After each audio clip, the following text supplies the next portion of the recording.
Assalamualaikum warahmatullahi wabarakatuh. Perkenalkan, saya Fatihatin dengan NIM 21010260029, semester 3 Prodi Komunikasi dan Binaria Islam, Fakultas Dakwah dan Komunikasi UIN Wali Songo Semarang. Di sini saya akan membahas tentang blog saya untuk memenuhi tugas teknologi dan komunikasi informasi.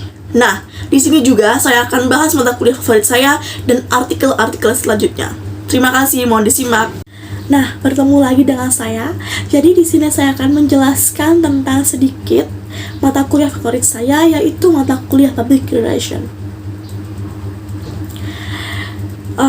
Jadi saya sangat menyukai mata kuliah Public Relation ini meskipun masih dalam tahap pembelajaran yang belum saya lalui di semester 1 dan 2. Tapi saya sangat berkeinginan menjadi seorang public relation yang nantinya akan menjadi seorang yang handal dalam public relation. Tidak tahu mengapa saya sangat penasaran apa itu public relation, dan setelah saya mencari tahu semuanya, ternyata mempunyai profesi public relation itu sangat keren. Dan sebuah keinginan itu akan terwujud jika kita juga bisa melalui dengan proses yang nantinya akan menjadi sebuah cita-cita, begitu. Ya, jadi apa sih yang kalian ketahui tentang public relation? Menurut saya, public relation itu proses interaksi antara organisasi dengan masyarakat dalam menciptakan opini publik, menandakan pengertian, memberikan persepsi, menumbuhkan motivasi, dan menciptakan partisipasi publik. Dan apa sih yang kalian ketahui tentang tugas public relation itu? Secara umum, public relation itu memiliki tugas untuk merencanakan, mengarahkan, atau juga mengkoordinasi kegiatan yang dirancang untuk menciptakan dan menjaga citra publik yang baik atau meningkatkan awareness pada klien. Nah, public relation itu juga harus mempunyai skill yang harus dibutuhkan. Dan skill yang harus dibutuhkan dalam public relation menurut saya adalah komunikasi. Karena komunikasi itu suatu keterampilan yang harus dimiliki oleh pelaku public relation. Seorang public relation juga harus hebat, lincah dalam berkomunikasi. Selain berkomunikasi, seorang public relation juga harus mempunyai skill berpikir dan juga bisa berbahasa asing. Lantaran klien dari public relation bisa berasal dari luar negeri atau juga bisa saja mereka bekerja di perusahaan multinasional. Sehingga untuk membuat strategi bisnis perusahaan, tentu kamu harus memahami komunikasi mereka. Selain itu, bahan-bahan dari riset juga banyak berasal dari luar negeri. Sudah tidak heran lagi jika keterampilan bahasa menjadi sangat penting. Dan kemampuan manajerial atau kepemimpinan juga penting untuk menerjemahkan visi dan misi dari manajemen tertinggi. Ia juga harus tahu seluk-beluk perusahaan, mengerti tingkah laku, dan memperhatikan konsumen.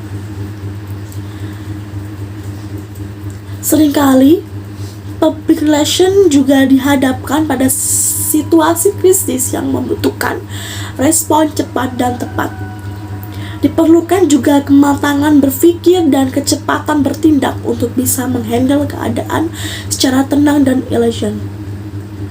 Dual leadership juga diperlukan untuk melakukan koordinasi antara pihak-pihak yang terkait. Seperti itu. Jangan bosan ya, saya di sini akan menjelaskan tentang pengaruh perkembangan teknologi informasi terhadap manusia. Teknologi informasi sendiri itu adalah perangkat yang digunakan seseorang untuk mengolah data atau memperoleh informasi. Hal ini juga berdampak besar bagi lingkungan masyarakat dengan dampak negatif, positif. Tergantung bagaimana seseorang menggunakannya. Karena dampak perkembangan teknologi berbanding lurus dengan perkembangan dan tingkat kebutuhan subsistem manusia. Salah satu bentuk teknologi yang berkembang pesat selama beberapa dekade ini adalah teknologi informasi. Hal ini tidak terlepas dari kebutuhan manusia akan komunikasi, karena kodrat manusia itu adalah komunikasi. Dewasa ini pun manusia seolah-olah tidak bisa lepas dari pengaruh perkembangan teknologi komunikasi, karena manusia mengetahui bahwa dirinya adalah makhluk sosial yang saling membutuhkan, karena masyarakat dan lingkungan sosial itu tidak dapat dipisahkan.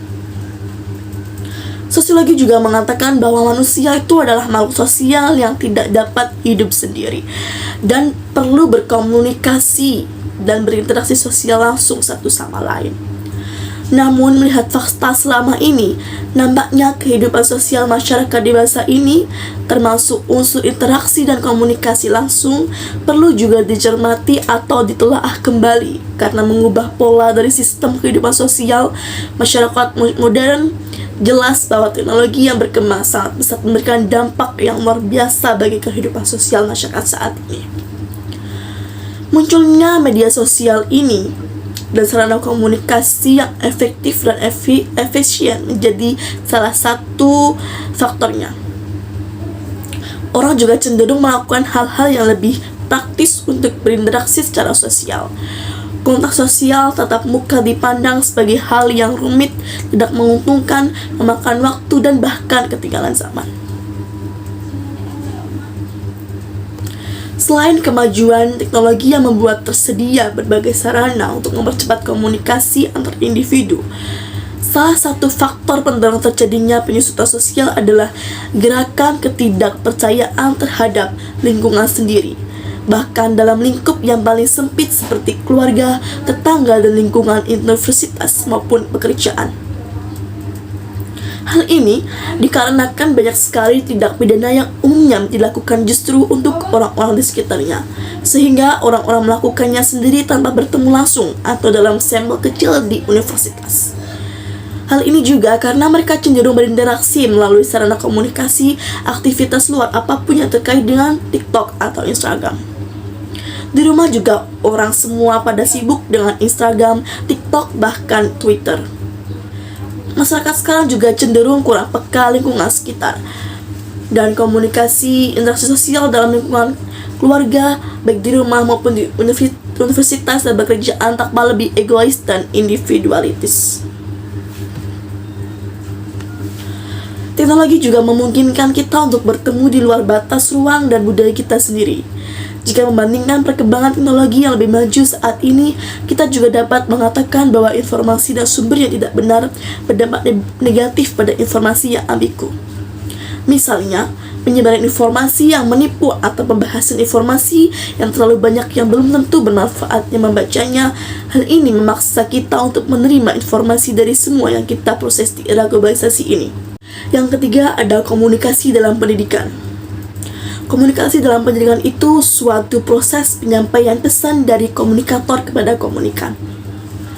Dan pesan yang disampaikan berupa materi atau ajaran, baik verbal maupun non-verbal.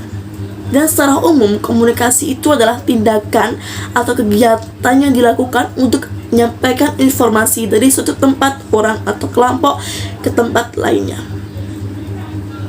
Komunikasi dalam pendidikan sangat penting, tentu sangat berpengaruh dengan perannya, dan dalam pendidikan saat ini komunikasi mendapat perhatian lebih dari masyarakat, karena komunikasi yang baik dapat mencapai tujuan kegiatan pembelajaran yang efektif dan efisien. Bahkan saat ini sering dikatakan bahwa kualitas pendidikan dipengaruhi oleh komunikasi. Komunikasi pendidikan meliputi pembicaraan hubungan masyarakat yang luas yang berupa proses penyampaian gagasan dari seseorang kepada orang lain agar dapat mencapai keberhasilan dalam mengirim pesan kepada yang dituju secara efektif dan efisien. Komunikasi pendidikan bukan hanya terjadi di kampus saja, tetapi dapat menyangkut semua bentuk komunikasi tentang masalah pendidik. Komunikasi berpengaruh besar dalam setiap aktivitas pendidikan. Selain itu, komunikasi juga berfungsi penting dalam dunia pendidikan, dan kegiatan komunikasi ini akan terus berlangsung selama manusia hidup dan melakukan aktivitasnya. Dalam setiap komunikasi, manusia akan saling menyampaikan pesan atau informasi yang berupa pikiran, gagasan, maksud, perasaan maupun emosi, dan penerimaan pesan atau informasi secara lisan tertulis atau yang lainnya. Banyak kegiatan manusia yang bisa terjadi dengan bantuan komunikasi. Salah satu contohnya adalah komunikasi dalam pendidikan. Dalam proses pendidikan ini, proses belajar mengajar akan terjadi komunikasi, yakni antara pengajar dan peserta didik. Komunikasi pendidikan dapat memberikan kontribusi yang sangat signifikan dalam memberikan penjelasan dan pemahaman atas materi pembelajaran yang diberikan kepada peserta didik. Bahkan, interaksi yang dibangun dalam proses pembelajaran akan lebih dinamis dengan melibatkan semua individu yang terlibat di dalamnya. Komunikasi dalam pendidikan sangat besar perannya dalam menentukan keberhasilan dan tujuan yang akan dicapai dalam pendidikan. Interaksi manusia juga dalam pendidikan tidak hanya timbal balik dalam arti komunikasi dua arah, melainkan harus lebih tinggi mencapai tingkat manusiawi seperti saya atau siswa pendidik diri sendiri.